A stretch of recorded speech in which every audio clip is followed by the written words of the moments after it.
കേരളത്തിൻ്റെ പുരാതന ഒരു തറവാട് വീടാണ് ഈ കാണുന്നത്. ഇവിടെ 100ഓളം അംഗങ്ങൾ താമസിച്ചിരുന്ന ഒരു പുരാതന ഒരു തറവാട് വീടാണിത്.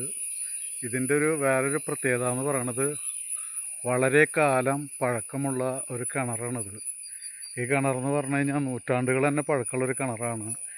ഇത് അന്ന് കാലത്ത് വെള്ളം കോരാനായിട്ട് ഉപയോഗിക്കുകയും കുളിമുറി നമ്മൾ കുളിക്കാനൊക്കെ ഉപയോഗിക്കുന്ന എല്ലാ സെറ്റിങ്ങും, അതായത് വെള്ളം കോരുന്നത് പുറത്തുനിന്ന് കാണാനും പറ്റില്ല. ഇവിടെ ഒരു വാതിൽ കണ്ട, ഈ വാതിൽ അടച്ചു കഴിഞ്ഞാൽ കുളിക്കാം. അപ്പുറത്തൊരു വാതിലുണ്ട്. അങ്ങനത്തെ ഒരു പഴയൊരു തറവാട് വീടാണിത്.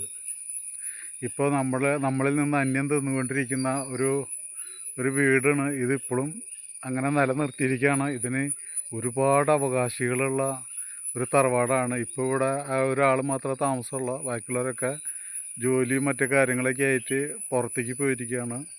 പിന്നെ ഏതൊരു തറവാട് വീടിനും അവർക്കൊരു പാമ്പുംകാവ് ഉണ്ടാവും. ഇത് അതിപുരാതനമായിട്ടുള്ള ഒരു പാമ്പുംകാവാണ് ഈ കാണുന്നത്. ഇപ്പോൾ പാമ്പുംകാവ് എന്ന് പറയണതൊക്കെ ഇപ്പോൾ എല്ലായിടത്തും നഷ്ടപ്പെട്ടുകൊണ്ടിരിക്കുകയാണ്.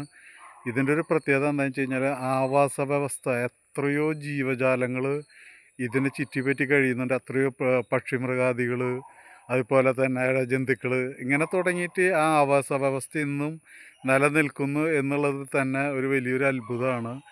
ഇത് അവരെ വെച്ച് ആരാധിക്കുന്ന ഒരു പാമ്പുംകാവാണ്. ഇത് ഇന്നും അവരതുപോലെ തന്നെ നിലനിർത്തുന്നുണ്ട്. അതന്നെ വലിയൊരു സംഭവമാണ്. ഇതിങ്ങനെ ഒരു അവസ്ഥ ഇതിപ്പോൾ കേരളത്തിൻ്റെ, അതായത് നഷ്ടപ്പെട്ടുകൊണ്ടിരിക്കുന്ന ഒരവസ്ഥയാണ് ഈ കാണുന്നത്. ഇതൊക്കെ കാണുമ്പോൾ പഴയ നമ്മുടെ കേരളത്തിൻ്റെ നൂറ്റാണ്ടുകൾ പഴക്കമുള്ള ചരിത്രം ഉറങ്ങിക്കെടുക്കുന്നൊരവസ്ഥയാണ് ഈ കാണുന്നത്. ഇനി ഇങ്ങോട്ട് വരുമ്പോൾ കാണാൻ കഴിയുന്നത് എന്താണെന്ന് വെച്ച് കഴിഞ്ഞാൽ ഇത് കൊക്കുർണിയാണ്. കൊക്കുർണി എന്ന് പറയണത്, ഇത് നമ്മൾ കൃഷിക്കൊക്കെ വെള്ളം ആവശ്യമുണ്ടല്ലോ, അന്ന് കാളാനെ നിർത്തി തേവിരുന്ന ഒരു ജലസംഭരണി എന്ന് പറയാം. അതായത് ഇതിൻ്റെ നേരെ ബാക്കിൽ കൃഷിഭൂമി, അത് കഴിഞ്ഞാൽ പിന്നെ പാടമാണ്. അവിടേക്കുള്ള വെള്ളം അന്ന് കാളാനെ നിർത്തി തേവിരുന്ന ഒരവസ്ഥയാണത്. ആ കാണുന്നതാണ് തേവിച്ചാലാണ്. അതായത് അവിടെ നിന്ന് ഇങ്ങോട്ട് കയറിട്ടിട്ട് ഇവിടെ നിന്ന് അങ്ങോട്ട് കാളാനെ നിർത്തി തേവി വെള്ളം ആ പാടത്തേക്ക് ഒഴുക്കിയിരുന്നൊരു കാലഘട്ടം. ഇത് നമ്മുടെ കേരളത്തിൻ്റെ പ്രാചീന ഒരു കാലഘട്ടത്തിലത്തെ ഒരു അവസ്ഥയാണ്. ഇന്നും ഇത് നഷ്ടപ്പെട്ടിട്ടില്ല എന്നുള്ളത്, അതുപോലെ തന്നെ നിലനിൽക്കുന്നുണ്ട്. ഇപ്പോൾ ആരും ഉപയോഗിക്കണമെന്നില്ല. എന്നിരുന്നാലും അന്ന് കാലത്ത് കാരണവന്മാരുടെ ഈ ഒരു അവസ്ഥ ഉണ്ടായ കാരണം കൊണ്ട് ഇന്നിപ്പോൾ ഒരു പച്ചപ്പ് ഇതിപ്പോൾ ഇതുപോലെയൊക്കെ നിൽക്കുന്നുണ്ട്. ഇതൊരു സർപ്പാരാധന